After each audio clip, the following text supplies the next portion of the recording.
नमस्कार दोस्तों, कैसे हैं आप सब। स्वागत है आपका आपके अपने YouTube चैनल एसएससी क्लासेज में। जैसा कि हमने आपसे वादा किया था कि आर्मी का, साइंस का, मैथ्स का, रीजनिंग का पूरा सिलेबस आपको इस चैनल पर करवाया जाएगा। उसी को मद्देनजर रखते हुए आज हम बात करने वाले हैं मानव मस्तिष्क की। मस्तिष्क की पूरी डिटेल में लेकर आने वाला हूं। अगर ये पूरा वीडियो आपने लास्ट तक देख लिया तो इसके अलावा कुछ भी मस्तिष्क का पढ़ने की जरूरत नहीं है। और प्रत्येक सवाल आप चाहे किसी भी बुक से उठा के सवाल सोल्व कर लेना। इस पूरे वीडियो से एक भी सवाल बाहर नहीं जाने वाला। तो चलिए शुरू करते हैं आज की क्लास। सबसे पहले अगर मैं बात करूं मानव मस्तिष्क की, तो मस्तिष्क के बारे में सीधा सा सवाल पूछा जाता है, मानव मस्तिष्क का भार कितना होता है। सीधा सा ऑप्शन लिखा हुआ रहेगा 1000 ग्राम, 1500 ग्राम, 1500 यानी कि 1500 ग्राम, या फिर 2 किलो, 2.5 किलो, ऐसा कुछ है। तो सबसे पहले औसत अपन को याद रखें तो 1.5 केजी, लगभग 1500 ग्राम के लगभग अपना क्या होगा, मानव मस्तिष्क का वजन होगा। अगर उसको ग्राम के अंदर दिया जाए तो 1250 से लेकर के 1500 या 1300 से 1500 लगभग दिया हुआ रहता है बुक्स के अंदर। लेकिन अगर ऐसा सवाल होगा तो 1500 से 1000 के बीच का एक ही ऑप्शन रहेगा, बाकी सब 1500 से ज्यादा या कम रहेंगे। तो सबसे पहले बात करें मानव मस्तिष्क के वजन कितना होता है, 1500 ग्राम के लगभग। अब इसके बाद में बात आती है इसको सुरक्षित कौन रखता है। इसके चारों ओर एक हड्डियों का जो ढांचा होता है उसको क्या कहते हैं अपन, खोपड़ी। क्या कहेंगे, खोपड़ी, उसको कहते हैं खोपड़ी। और उस खोपड़ी की वजह से हमारा मस्तिष्क क्या रहता है, सुरक्षित रहता है। ये जो बाहरी आवरण है ना इसका, ये बाहरी आवरण क्या कहलाता है, आपके मस्तिष्क का बाहरी आवरण क्या कहलाएगा, खोपड़ी। और ये खोपड़ी ही मस्तिष्क को सुरक्षित करती है चोट लगने पर। इसके बाद बात करें मस्तिष्क को कितने भागों में बांटा गया है, 3 भागों में बांटा गया है। पहला है अग्र मस्तिष्क। अग्र मतलब आगे वाला, ये जो पूरा का पूरा मस्तिष्क है इसको कहते हैं अग्र मस्तिष्क। फिर बीच में है मध्य मस्तिष्क, फिर है पश्चिम मस्तिष्क। आगे वाला अग्र, बीच वाला मध्य और पीछे वाला पश्चिम। उसको भी अब अग्र मस्तिष्क को भी 3 अलग अलग भागों में बांटा गया है। पहला है प्रमस्तिष्क। पहला कौन सा है, प्रमस्तिष्क। दूसरा है थैलेमस, तीसरा है हाइपोथैलेमस। अब सवाल सीधा से क्या बनेगा, मस्तिष्क को कितने भागों में बांटा गया है, सबसे पहले 3 भागों में, अग्र मस्तिष्क, मध्य और पश्चिम। फिर सवाल बनता है निम्न में से अग्र मस्तिष्क का भाग नहीं है। ये तीनों दिए हुए रहेंगे, उसके साथ में अनुमस्तिष्क, पोन्स या मध्यांश कुछ दे सकते हैं। तो आपको याद रखना प्रमस्तिष्क, थैलेमस और हाइपोथैलेमस तीनों के तीनों क्या होंगे, अग्र मस्तिष्क के भाग। मध्य का कोई अलग से भाग नहीं है। पश्चिम की बात करें तो अनुमस्तिष्क, पोन्स और मध्यांश यानी मेडुला ऑब्लांगेटा, ये तीनों के तीनों किसके भाग होते हैं, पश्चिम के होते हैं। तो सबसे पहले अगर मैं बात करूं प्रमस्तिष्क की, प्रमस्तिष्क यानी कि जो आगे वाला ये जो हिस्सा है ना अपना, लगभग पूरे मस्तिष्क का 80 से 85% भाग क्या होगा, प्रमस्तिष्क का होगा। और इसको इंग्लिश में सेरेब्रम भी कहा जाता है। क्या कहा जाएगा, सेरेब्रम। ज्ञान, चेतना, सोचने, विचारने के, बुद्धि के सभी के केंद्र कहाँ पाए जाएंगे, प्रमस्तिष्क में पाए जाएंगे। यानी कि जो अपन को पास ज्ञान रहता है, चेतना मतलब अपन जो सोचने का, विचारने का, चेतन है, चेतन मन में जो भी चीज है वो सब किसके अंदर रहेगी, प्रमस्तिष्क के अंदर। सवाल क्या पूछा जाएगा कि सोचने विचारने का केंद्र मस्तिष्क का कौन सा भाग करता है, तो कौन सा भाग करेगा, प्रमस्तिष्क से। उसको इंग्लिश में सेरेब्रम भी, कई बार सेरेब्रम भी पूछ लिया जाता है। फिर उसके बाद आता है आपके हाइपोथैलेमस। हाइपोथैलेमस हाइपर रहता है व्यक्ति, क्या रहता है, हाइपर रहता है। हाइपर कब रहेगा, जब उसके शरीर का तापमान बढ़ जाएगा। अर्थात ये तापमान बढ़ने पर ये काम करता है, शरीर के ताप को नियंत्रित करता है। किसको नियंत्रित करता है, शरीर के ताप को नियंत्रित करने का कार्य कौन करेगा, हाइपोथैलेमस। याद रखना, हाइपर हो गया व्यक्ति, तो हाइपर हो गया तो उसके तापमान बढ़ गया, उसको नियंत्रित कौन करेगा, हाइपोथैलेमस।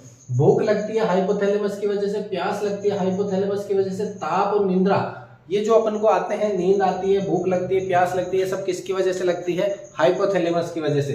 फिर एक आता थैलेमस, ये भी अग्र मस्तिष्क का भाग है। संवेदी व प्रेरक संकेत, तो संवेदी व प्रेरक संकेत का मतलब हो गया इमोशंस, रोना, हंसना, ये सब अपने क्या है, इमोशंस है। ये इमोशंस के केंद्र किसमें पाए जाएंगे, थैलेमस के अंदर। ठंडा व गर्म, अपन ने किसी वस्तु पे हाथ लगाया, अपन को ठंडी महसूस हुई, अपन ने वस्तु पे हाथ लगाया, गर्म महसूस हुई, तो वो किसकी वजह से, थैलेमस की वजह से। शरीर में बिना चोट के दर्द के केंद्र, अपने को चोट कई बार नहीं लगती लेकिन दर्द का मतलब क्या होगा, दिल टूटना। जैसे कि दिल टूटा, आवाज नहीं आती, चोट नहीं लगती, लेकिन कि दर्द का होता है, तो वो किसकी वजह से, थैलेमस की वजह से। वैसे मैंने शुरू में कहा है, संवेदी इमोशंस, अपने इमोशंस के साथ अगर कोई खेलता है तो चोट कहाँ लगेगी, थैलेमस को लगेगी। कहाँ पर लगेगी, थैलेमस को। फिर बात करें, ये 3 भाग हो गए आपके अग्र मस्तिष्क। मस्तिष्क की बात करें, मध्य मस्तिष्क को क्या कहा गया है, मध्य मस्तिष्क 4 पिंडों में टुकड़ा हुआ रहता है, 4 अलग अलग भागों में रहेगा। यहाँ पे कितने भागों में, 4। उनको इंग्लिश में कहा जाता है कॉर्परा क्वाड्रिजेमिन। कॉर्पोरा क्वाड्रिजेमिन का संबंध किससे है? मस्तिष्क के किस भाग से है? मध्य मस्तिष्क से है। इसके अंदर 4 पिंड होते हैं। ऊपर वाले जो 2 होते हैं वो देखने के लिए, आंखों के लिए, ऊपरी 2 जो होते हैं दृष्टि के लिए, निचले 2 जो होते हैं श्रवण के लिए। तो मतलब सीधा सा सवाल पूछा जाता है, दृष्टि और श्रवण के लिए मस्तिष्क का कौन सा भाग जिम्मेदार है? मध्य मस्तिष्क जिम्मेदार है। उसके अलावा बात करें, सीधा सा सवाल पूछेगा, कॉर्पोरा क्वाड्रिजेमिन का संबंध मस्तिष्क के किस भाग से है? मध्य मस्तिष्क से है। इसके बाद बात करें पश्चिम मस्तिष्क की। पश्चिम मतलब जो पीछे की तरफ होगा, देखो ये आगे से शुरू होकर के पीछे की तरफ है अनुमस्तिष्क। अनुमस्तिष्क का क्या कार्य रहेगा? ये हमारे शरीर की ऐच्छिक क्रियाओं को कंट्रोल करेगा। जैसे कि मैंने हाथ ऊपर करा, ये मेरी इच्छा से हुआ है। हाथ को नीचे करना है, मैं अपनी इच्छा के अनुसार कर सकता हूँ। मुझे आंखें बंद करनी है, मैं कर सकता हूँ। ये सब क्या है? ऐच्छिक क्रिया है। इसको इंग्लिश में कहा गया है सेरिबेलम। क्या कहा गया है इंग्लिश में? सेरिबेलम। ऐच्छिक क्रियाओं को कौन नियंत्रित करेगा? अनुमस्तिष्क करेगा। इसके बाद में बात करें पोन्स। पोन्स का क्या कार्य रहेगा? पोन्स मतलब इतना से याद रखना, पोन्स मतलब पुल बनाने का कार्य रहेगा।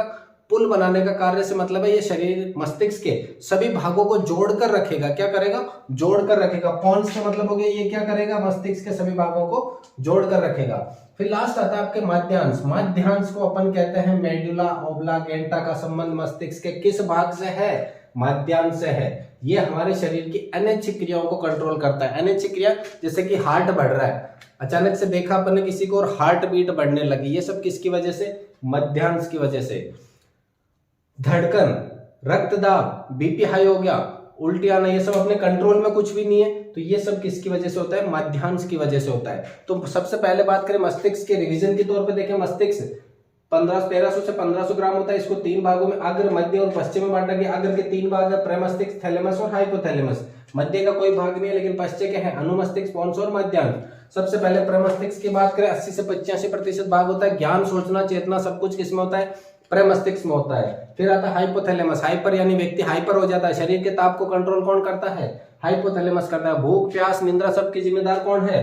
हाइपोथैलेमस है। हमारे इमोशंस के साथ कोई खेलता है तो हमारे साथ क्या होता है? बिना चोट के दर्द होता है। बिना चोट के दर्द किसके सहायता से? थैलेमस। थैला भर के रख दिया है, संवेदी इमोशंस के साथ, ठंडा व गर्म को महसूस करना सब थैलेमस के अंदर। फिर मध्य के अंदर क्या रहेगा? मध्य के अंदर उसको कहते हैं कॉर्पोरा क्वाड्रिजेमिन। 4 पूरे टुकड़े रहेंगे। ऊपर वाले 2 किसके लिए रहेंगे? ऊपर वाले 2 दृष्टि के लिए, नीचे वाले 2 सुनने के लिए। उसके बाद बात करें अनुमस्तिष्क की। अनुमस्तिष्क, मस्तिष्क का देखो सबसे बड़ा सवाल है, मस्तिष्क का सबसे बड़ा भाग कौन सा है? प्रमस्तिष्क है। मस्तिष्क का सबसे बड़ा भाग दूसरे नंबर का कौन है? अनुमस्तिष्क है। ये हमारे शरीर की क्या करेगा? ऐच्छिक क्रियाओं को कंट्रोल करेगा। इच्छा है, मेरे हाथ ऊपर करा, मैंने आंखें बंद करी, ये सब क्या इच्छा पे निर्भर है? अनुमस्तिष्क। पोन्स क्या कार्य करेगा? मस्तिष्क के सभी भागों को जोड़कर रखने का कार्य करेगा। माध्यांश, इसको इंग्लिश में कहा गया है मेडुला ओब्लांगेटा। ये क्या कार्य करेगा? अनैच्छिक क्रियाओं का। अनैच्छिक मतलब अपने शरीर पे कोई कंट्रोल नहीं है इनका, उनको कंट्रोल करने का कार्य कौन करेगा? आपके मेडुला ओब्लांगेटा करेगा। तो अगर हमारी क्लास पसंद आई है तो वीडियो को लाइक करें, दोस्तों के साथ शेयर करें और चैनल को सब्सक्राइब करे बिना मत जाइएगा। मिलते हैं अगली क्लास में, तब तक के लिए धन्यवाद।